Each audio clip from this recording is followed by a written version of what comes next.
Americans at work, performing a service on which every man, woman, and child depends. Barbers and beauticians, important people in the lives of well-groomed and attractive women. For appearance sake, these workers are a necessary part of our lives. For more than 6,000 years, the art of cutting hair has been practiced as a craft. In ancient Egypt, barbers trimmed the square-cut beards of the pharaohs. Today, they care for the square cuts on top of the head. The modern mirrored barbershop of today is quite different from the tonsorial parlor of 50 years ago. But the barber's work remains the same. A never-changing part of his job is reassuring youngsters who, while they may not object violently, are still a bit hesitant about a haircut.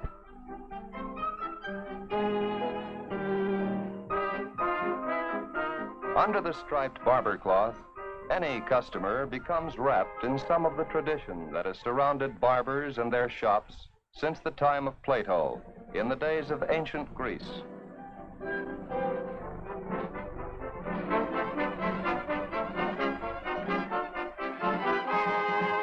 The first barbering clubs were formed where men would meet to discuss the topics of the day while having their hair trimmed and beards curled.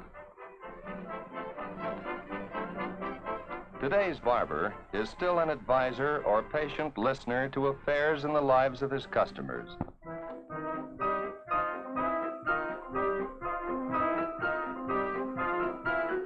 To women, a beauty salon is more than a feminine barber shop. It is a place where they may be transformed from commonplace to outstanding, where natural beauty is developed and accentuated.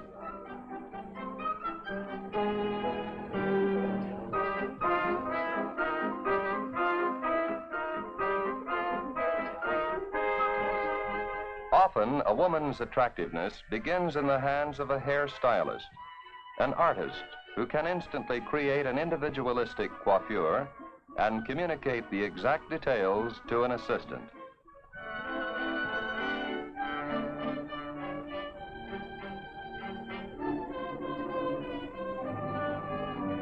Hairdressers learn by doing, following the instructions of the stylist, who may be guided by the season, the shape of the head, or features of the face. An entirely different treatment may be dictated to satisfy the mood of his customer. From courts of royalty, the beautician has become an important part of everyday American life. Just as a beautician learns the craft on the job, a barber begins as an apprentice in an established shop. In times past, a young man learned how and went to work. Now, in all but a few states, he must be schooled and examined before he can be licensed as an apprentice and then as a journeyman barber. Eventually, he may open his own shop where he might begin training licensed apprentices himself. The transformation that can take place in a young girl's appearance simply by changing the style of her hair is deftly accomplished in the hands of an experienced beautician. That little girl look can be replaced by sophistication with quick strokes of scissors and comb.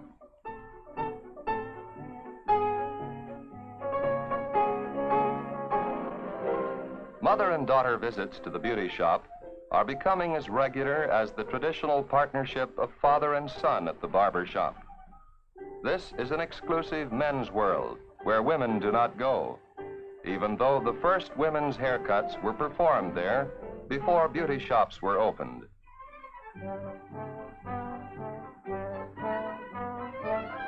Many women average 2 hours a week in a beauty salon. The care given their crowning glory depends on how much time they can give it and the skill of the beauty operator. Since 1945, an increasing number of men have chosen the beautification of womankind as a career. Their customers have confidence in their judgment because, after all, who is more appreciative of beautiful women than a man? The way to beauty may not be the most attractive, but the admiring glances that result are worth it.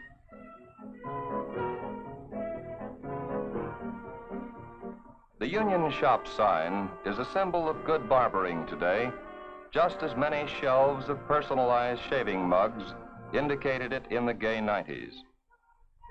With the passing of the shaving mug and mustache wax went another of barbering's most prized accomplishments, the harmony of the barbershop quartet. A barbershop is a combination of many things, old and new.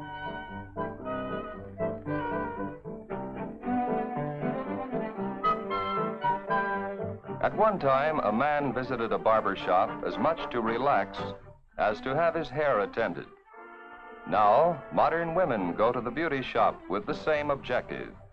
Special facial treatments bring to milady's countenance a look of health and youth. A manicurist shapes and polishes her nails to accentuate the length and gracefulness of long, tapering fingers.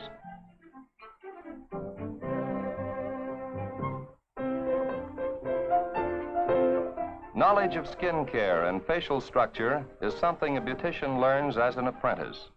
Her fingers are the tools with which she always works.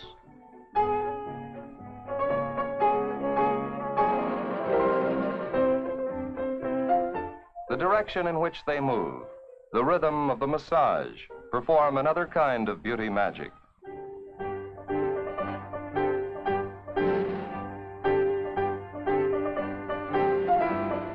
A woman's hands are as important to her as her face, hair, and clothing, if she is to feel well dressed and at ease.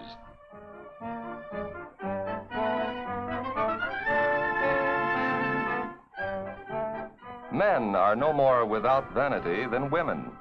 As members of a civilized society, we are concerned with our appearance before others.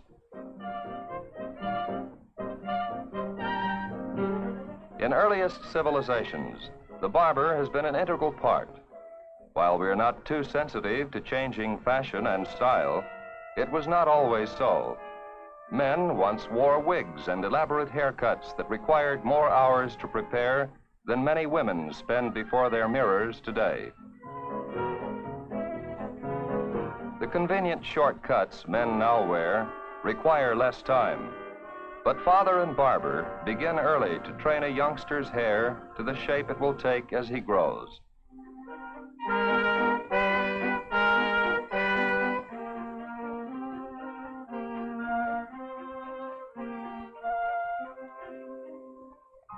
Because women can wear their hair very long or short, or anywhere in between, they may present an endless variety of styles for their admirers.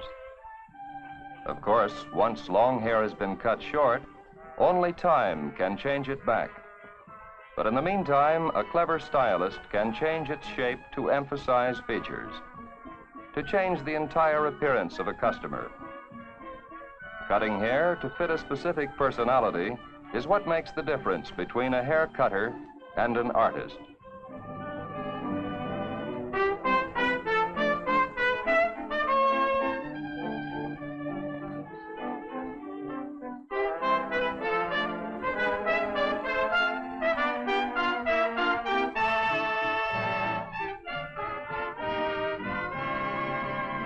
It is amazing how happy a boy can look after a haircut, especially as soon as he steps down from the barber chair.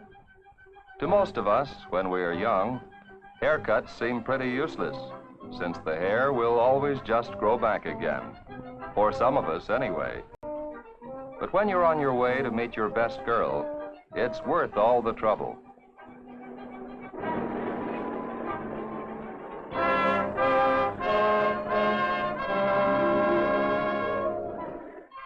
Of course, one of the things a man almost always forgets is that it takes longer for one woman to finish in a beauty shop than it takes for two men to get their hair cut by one barber.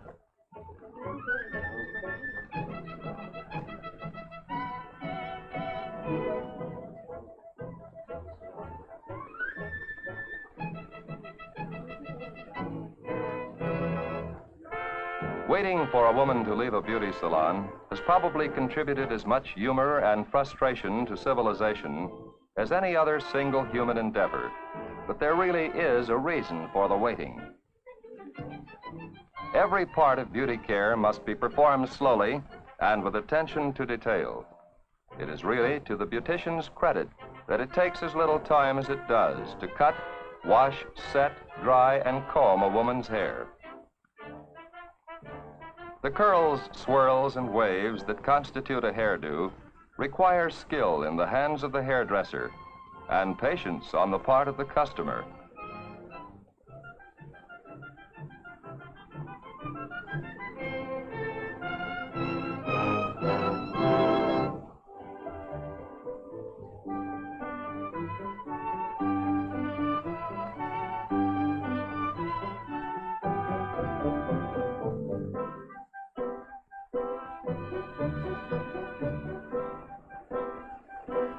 When the girls finally appear before their men, all the time spent is forgotten.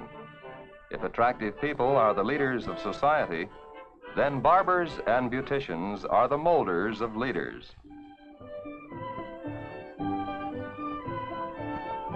To explain all the mysteries surrounding a woman's ability to make herself beautiful would be impossible. Not even all the secrets of what goes on in a beauty salon are obvious to an outsider. A beautician trained in all the aspects of beauty culture, from washing to waving, including facials, manicures, and cosmetology, knows more than words can tell. The proper use of hands and equipment, the way to roll a curler, is something not always expressible in words.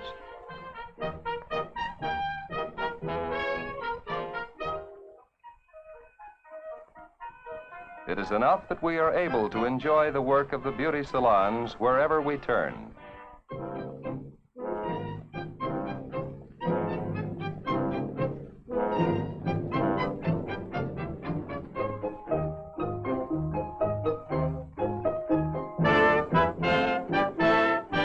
All over America, there are barbers and beauticians whose aim in life is one of service to the appearance of mankind. These are people whose craft dates back to the beginnings of civilized society, whose union stems from the Middle Ages, when barbers and surgeons were one. Today, they are members of the Barbers, Hairdressers, Cosmetologists, and Proprietors Union of the AFL-CIO. Americans at work for you.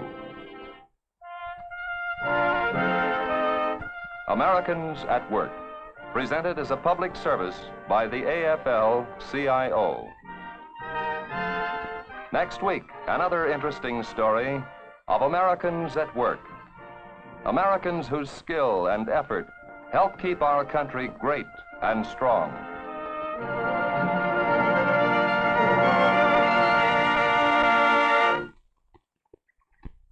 I'm Raymond Massey.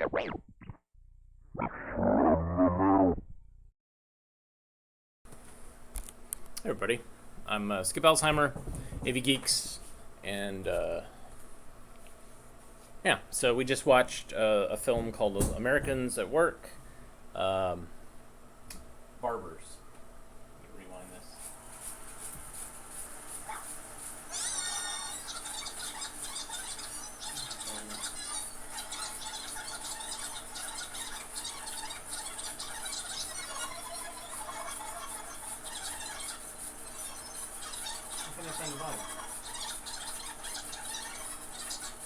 There it is. Alright, sorry. Anyways, so I'm getting a haircut today, because I need one. and so I figured I would show films about haircuts, because I have a couple. So thanks for joining us. We try to do this every Friday, and then we do like a bigger event, like a 2-hour event. The next one is, I'll get the date for that, but it's going to be about feet, because I have a lot of great films about feet.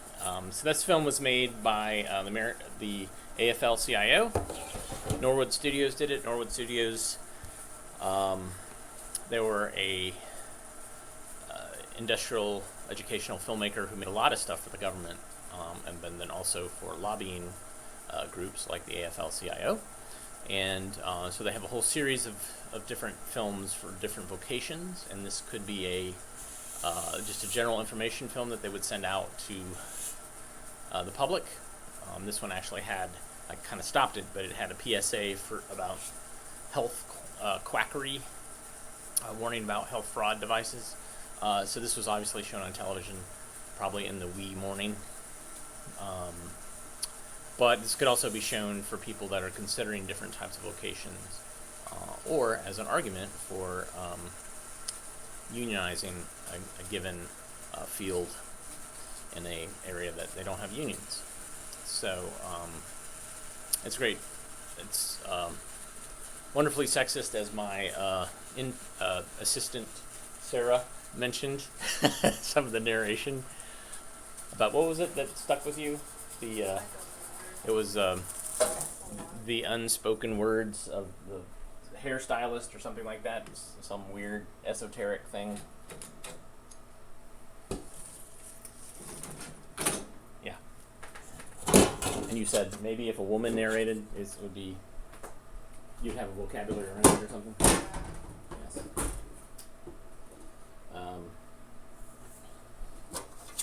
This next film is made for barbers and stylists. Was potentially shown in trade schools, where they taught cosmetology, or beauty schools or barber schools.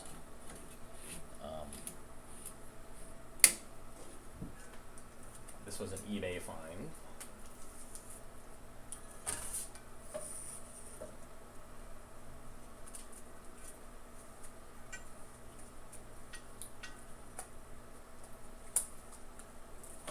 As you can see, I'm actually threading up a telecine, which I actually have hooked up to a digitizing box, which is hooked up to the computer, which is then being broadcast across the internet. So this film is called Modern Style Cutting Techniques. So we get to learn about modern style cutting techniques.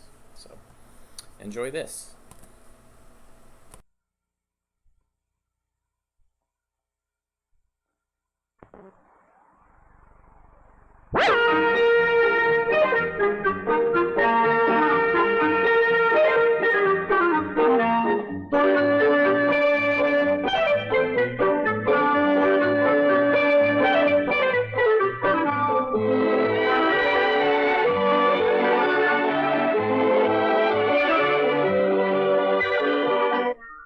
The first step toward a professional haircut is to have your implements in good repair and in a sanitary condition at all times.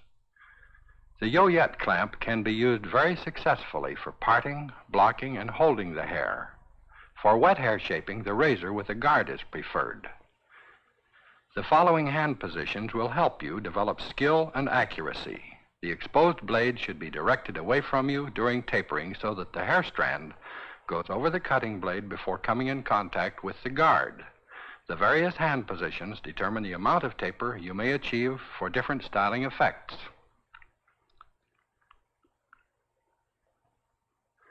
The changing of your blade frequently is very important.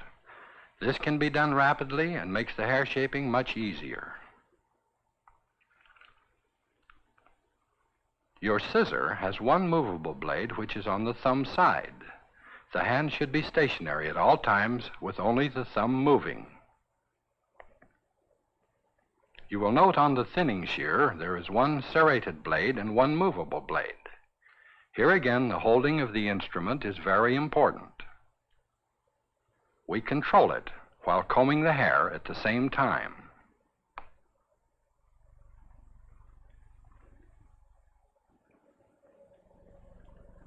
For this tailored style, we start with our guide on the nape line.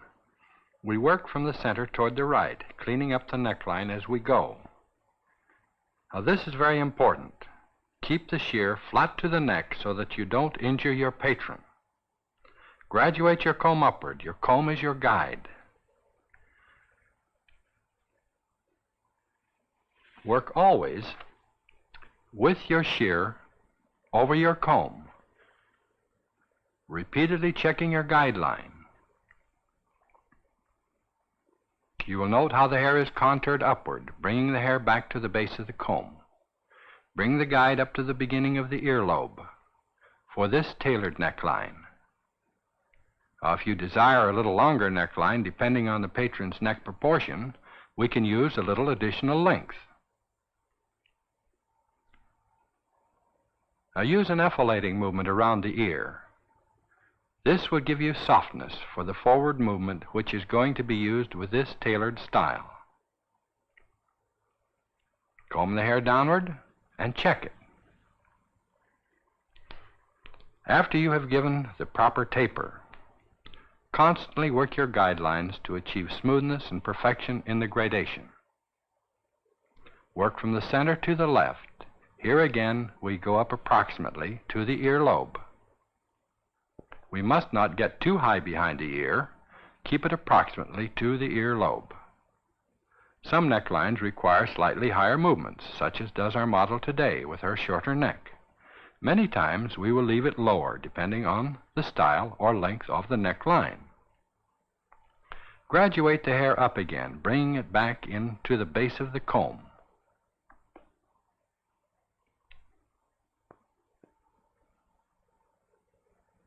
We will demonstrate this with a lighter comb, so that you can actually see the hair come back into the base of the comb. Here you will note the hair as it falls to the base.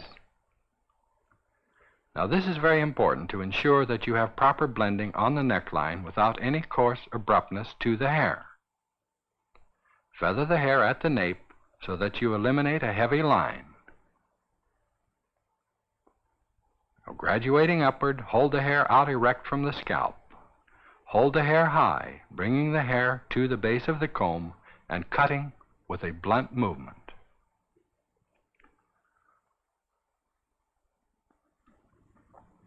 Check your guideline again to make sure you have the guide in the proper contour line with the shape of the head. Let your top sections down next and blend those with your guideline with an effilating movement, a slithering movement with the shears so that you have quite an extensive taper on the ends.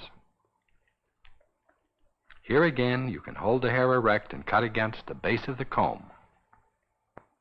Now this tapers down to the neckline, giving a softness to the nape with no bluntness or heaviness at the nape line itself. Graduate upwards, letting one section down at a time.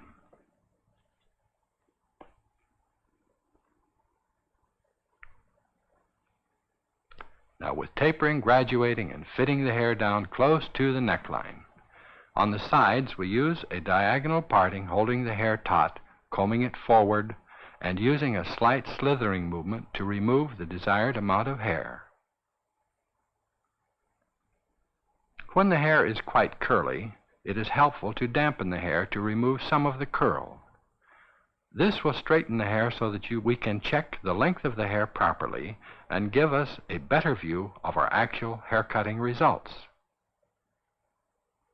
Of course, this should be done only prior to the final cutting.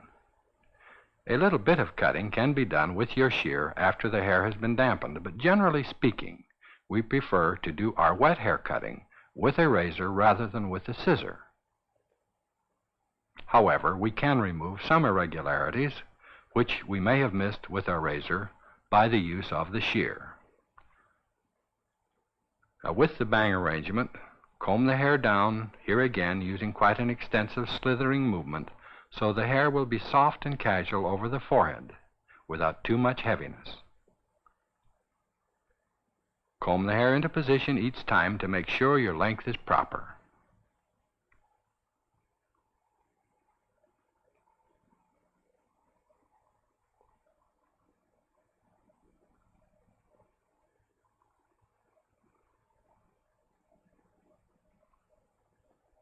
Comb the haircut thoroughly when you are through, directing the hair in the lines of the desired style.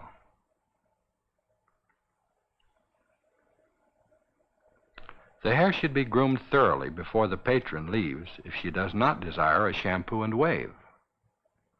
Now this is very important. Never let your patron leave the salon without having her hair combed neatly and being well groomed.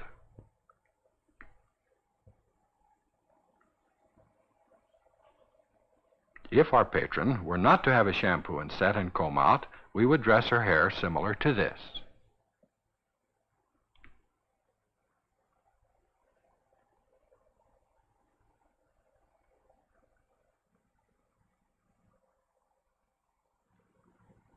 We did give her a set and a comb out.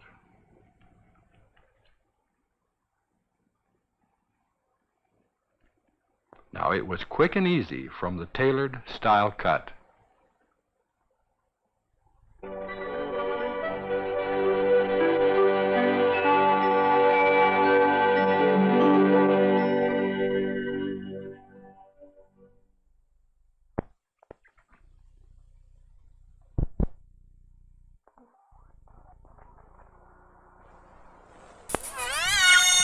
All right, so we'll watch this in reverse. This beautiful haircut taking place.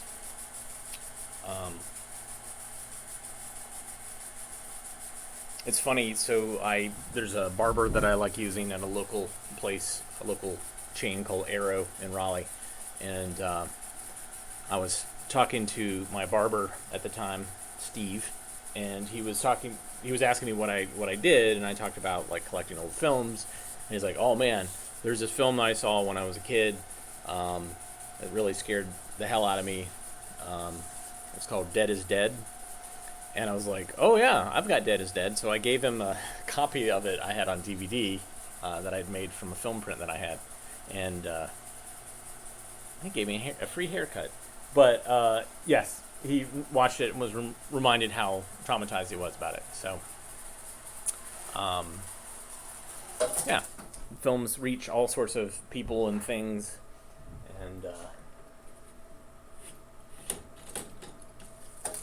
there's been some chatter on the YouTube site about how a lot of people who've been uploading these films have been disappearing on YouTube, and unfortunately it is a constant struggle with YouTube,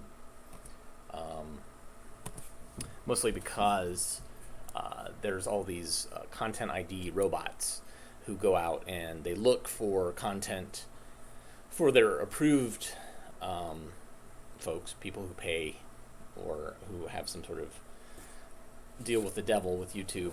And so basically anytime they upload something to look for content through the rest of the site, and what happens is a lot of films that are using, or a lot of current TV shows or films or whatever that are using old stock footage, I get flagged, and sometimes I get just a message saying like, "Oh, this is somebody else's copyright, don't worry about it." But yesterday I got one that said, "Hey, BBC claims that they own Apollo 11 moon landing footage, and they've blocked it from anybody from seeing it." And so I had to go through the rigmarole and the paperwork online to complain and say, no, BBC does not own the Apollo 11 footage. That's actually, that footage was made by NASA, and it belongs to the American people, and you can't, this is in public domain. So I have to do that every week.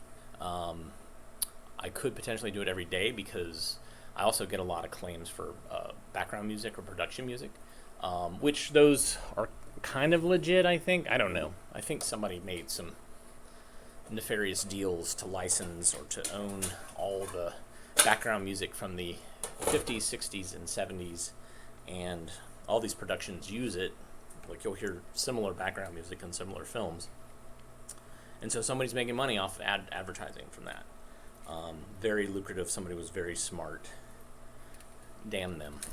Anyway, so I'm fighting the good fight. I'm trying to be up here, trying to be online, showing as much stuff as I can until the YouTube FBI comes and breaks down my door and they put me into YouTube jail.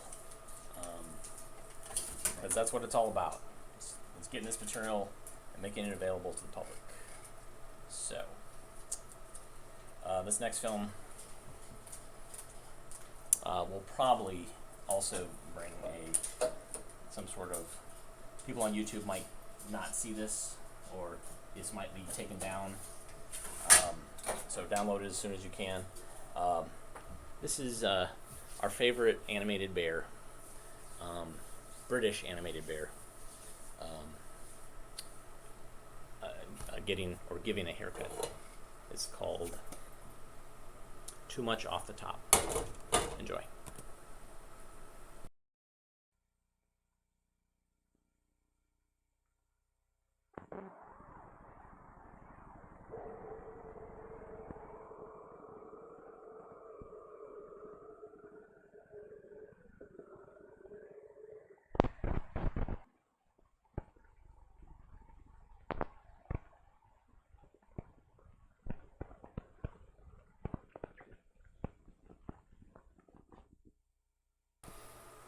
Oh, Paddington.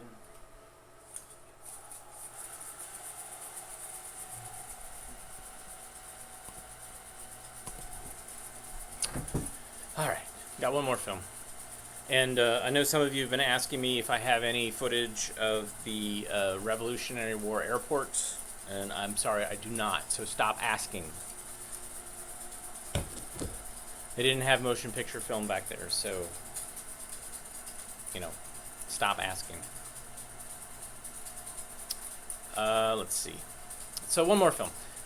So next event is, it's the Sunday, the 14th? Well, I had it set up here. I'm not sure what day. It's, so the foot event is the 14th, which is, I believe is a Sunday at 8 o'clock. And we'll watch a bunch of films about feet and toes. And most of them won't be, they won't be gross. They won't be like foot surgery or anything like that. It'll be films that you'll be amazed that exist. Okay, one last film, and this one requires a little bit of prep. It's on a core. Most of the films that I show are on reels, which are meant to be put on a projector and shown. Cores, this is a lighter, a little bit better on the film because of the reels can bend and they can rust and warp. So this is a little bit better, but the thing is, it requires special handling. So I have to put on this special thing on this telecine thing. I'm sure there's a German word for it. And then there's this, kind of goes on there.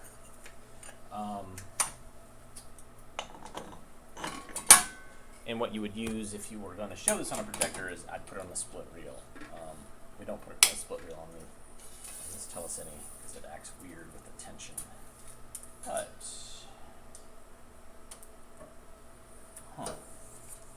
is his tails out? No. Okay. This is another eBay purchase. eBay is magical because it has things that you didn't know existed, so you have to do very general searches to see what's out in the world.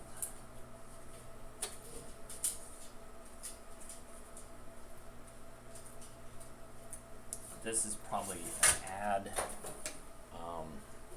slash infomercial-ish thing. It's Lilt Home Permanents. So how to give a permanent at home, which is not what I'm going to get. I'm just going to get a regular haircut. So here we go.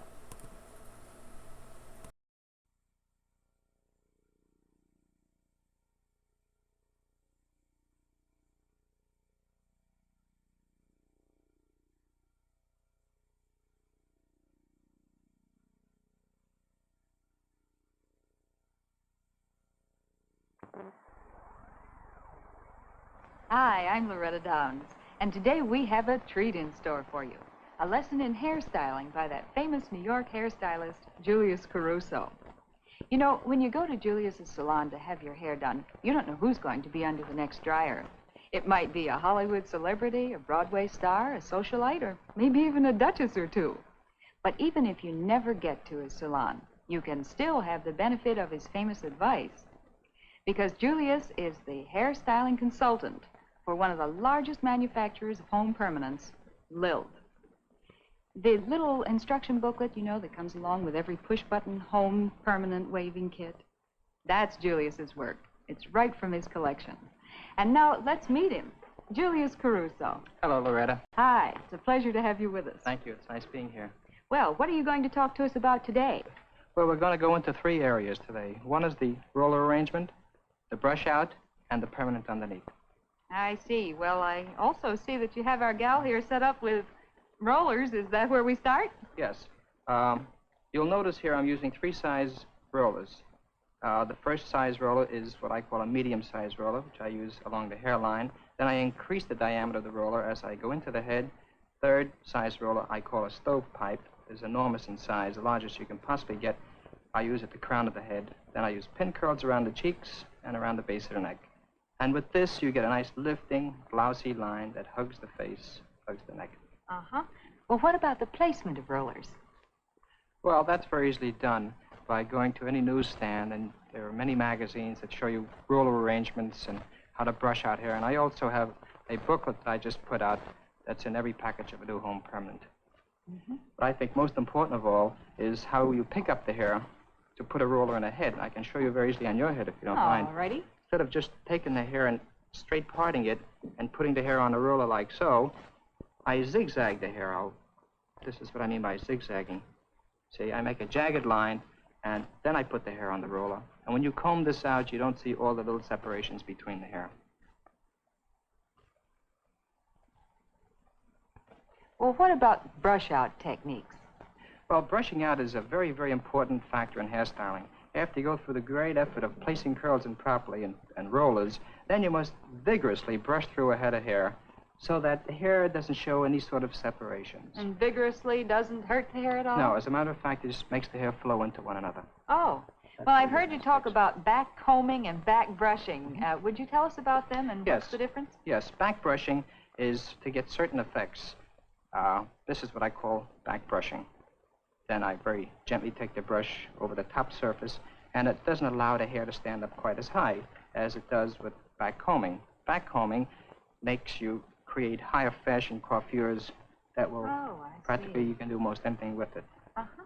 Well, now let's talk a little bit about the permanent. Why do we need one? Well, the reasons for permanent are to give you a hair, every hairstyle, body, control, and it helps maintain any line that you decide to put in. Oh, I see. Well, now, what are the basic features of a permanent? What are the basic important things? Well, first of all, I think you must first know what kind of a style you want, and it must be cut for this hairstyle. Secondly, shampoo the hair quite thoroughly to get all the natural oils out.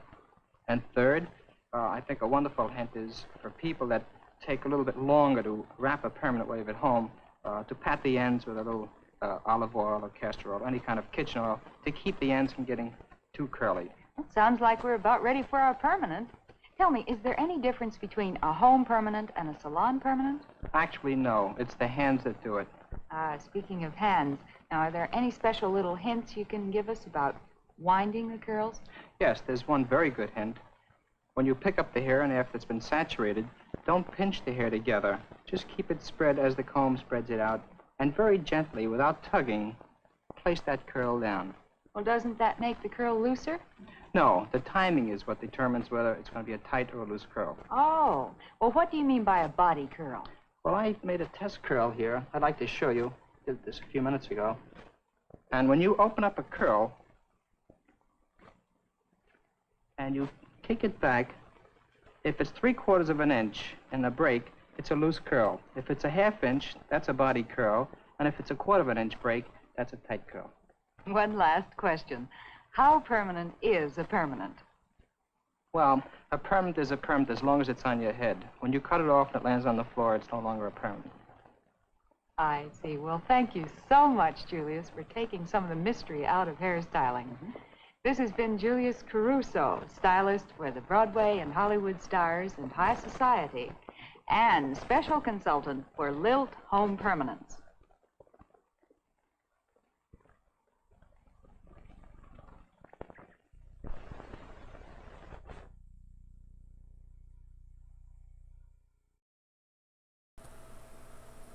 Hi.